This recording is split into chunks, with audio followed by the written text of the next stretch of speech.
حضرات، عید کی نماز صرف 7 سال میں صرف 2 مرتبہ پڑھی جاتی ہے۔ رمضان کے ختم ہونے پر جو نماز ہے اس کو کہتے ہیں عید الفطر، اور 10 ذی الحجہ کو جو نماز پڑھی جاتی ہے اس کو کہا جاتا ہے عید الاضحیٰ۔ اضحیٰ کے معنی قربانی، وہ نماز جو نماز قربانی کرنے سے پہلے پڑھی جائے اس نماز کو کہا جاتا ہے عید الاضحیٰ۔ عید الفطر کی 2 رکعت نماز وہ بھی واجب ہے، اور عید الاضحیٰ کی 2 رکعت نماز یہ بھی واجب ہے۔ واجب اس عمل کو کہتے ہیں جس عمل کو اللہ کے نبی علیہ السلام نے کیا،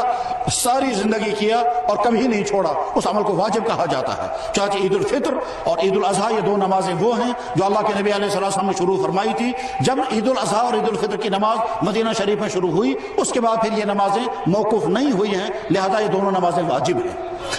دوسری نمازوں کے مقابلے میں اس نماز میں ذرا سے جو تبدیلی ہے وہ یہ کہ عید الفطر اور عید الاضحیٰ کی نماز کے لیے نہ اذان ہوگی اور نہ اقامت پڑھی جائے گی۔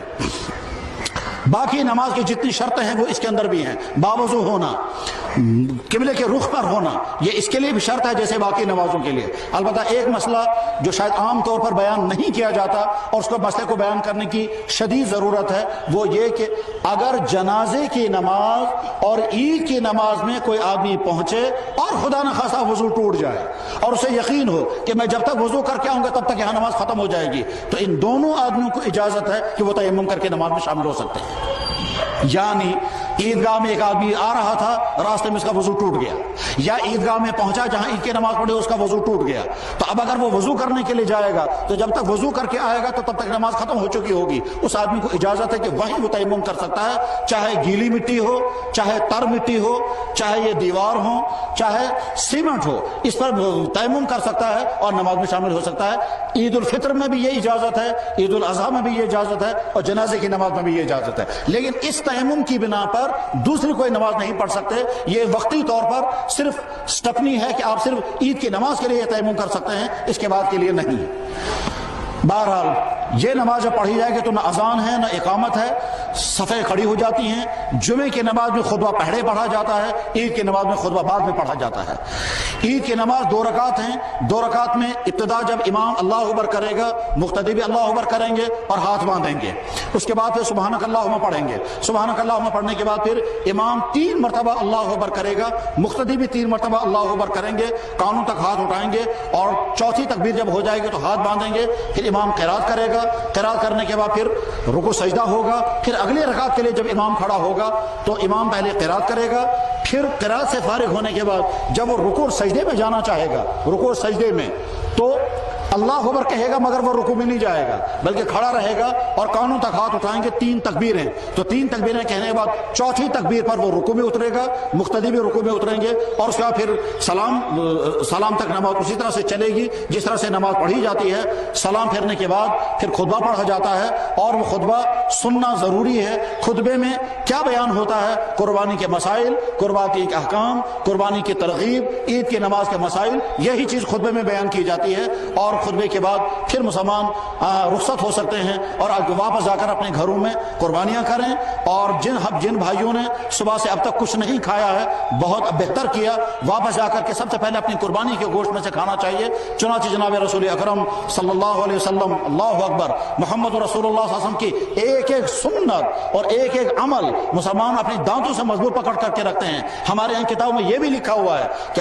اللہ کے نبی محمد صلی اللہ علیہ وسلم عید الفطر کے دن صبح کو میٹھی چیز کھا کر عیدگاہ جایا کرتے تھے، اس کو بھی کتابوں میں لکھا گیا، اس پر بھی عمل کیا جاتا ہے۔ اور عید الاضحیٰ کے دن آپ فجر کی نماز کے بعد اپنے گھر تشریف لے جاتے تھے، کپڑے زیب تن فرماتے تھے، غسل فرماتے تھے، اور کوئی چیز کھائے پیے بغیر سیدھے عیدگاہ تشریف لاتے تھے۔ عید کی نماز پڑھانے کے بعد پھر واپس آ کر اب قربانی کرتے تھے، اور قربانی کرنے کے بعد سب سے پہلے اپنی قربانی کا گوشت تناول فرمایا کرتے تھے۔ اسی کو یہاں کشمیری لوگ کہا کرتے تھے یمس قربان اس کارون صبح سے صبح روزدار توتام کھین کے یوتام قربان گئے سے، پر قربان سے افطار، وہ دراصل وہی مسئلہ تھا کہ قربانی کرنے والا جو ہے وہ صبح کو کچھ نہ کھائے، افضل اس کے لیے یہ ہے، جائز تو ہے چائے بھی پی سکتے ہیں، روٹیاں بھی کھا سکتے ہیں، لیکن افضل یہ ہے کہ جناب رسول اکرم صلی اللہ علیہ وسلم نے عید الاضحیٰ کے دن سب سے پہلے قربانی کے گوشت تناول فرمایا تھا۔ جو آدمی اس پر عمل کر سکتا ہو وہ ضرور عمل کرنا چاہیے۔ چنانچہ جن بھائیوں نے ابھی تک کچھ نہیں کھایا وہ جب واپس جائیں گے تھوڑے 1-2 گھنٹے اور انتظار کریں، قربانی کرنے کے بعد قربانی کے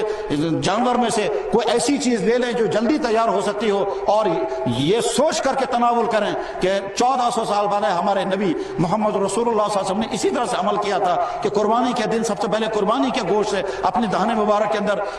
گوشت کا ٹکڑا ڈالا تھا۔ ہم بھی اسی طرح سے عمل کریں گے۔ جن آدمیوں کو قربانی کرنی ہوتی ہے ان کے لیے ایک حکم اور بھی ہے، اور وہ اب اس وقت بتانے کا حکم ظاہر ہے اس وقت اس کا فائدہ نہیں ہو سکتا ہے، لیکن آئندہ ذہنوں میں رکھیں گے۔ فرمایا جناب رسول اکرم صلی اللہ علیہ وسلم نے اذا رأیتم ہلال ذی الحجہ، جب تم ذی الحجہ کا چاند دیکھو اور تمہیں قربانی کرنے کا ارادہ ہو تو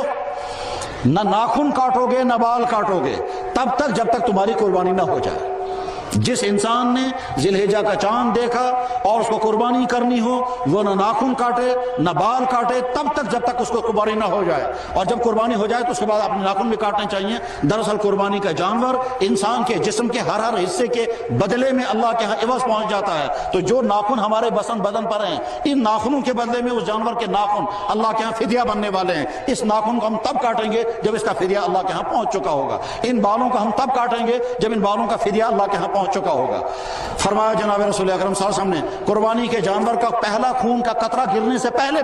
اللہ تعالیٰ قربانی کرنے والے کے گناہ معاف کر دیتے ہیں۔ تو قربانی عظیم الشان عمل ہے اور اس کو انجام دیں گے اللہ جل شانہ یہ عید ہمارے لیے دین کے مستحکم ہونے کا ذریعہ بنے، اور جن بھائیوں کی جو ضروریات ہیں وہ ضروریات اللہ تعالیٰ پوری فرمائیں، اور ہمارے اسلام کے مستقبل کے لیے جو خطرات ہیں وہ خطرات اللہ تعالیٰ دور فرمائیں، اور یہاں کے مسلمانوں کو اپنی اسلام کی حفاظت کے لیے کمر بستہ ہونے کی توفیق عطا فرمائے۔ وآخر دعوانا ان الحمد للہ رب العالمین برحمتک یا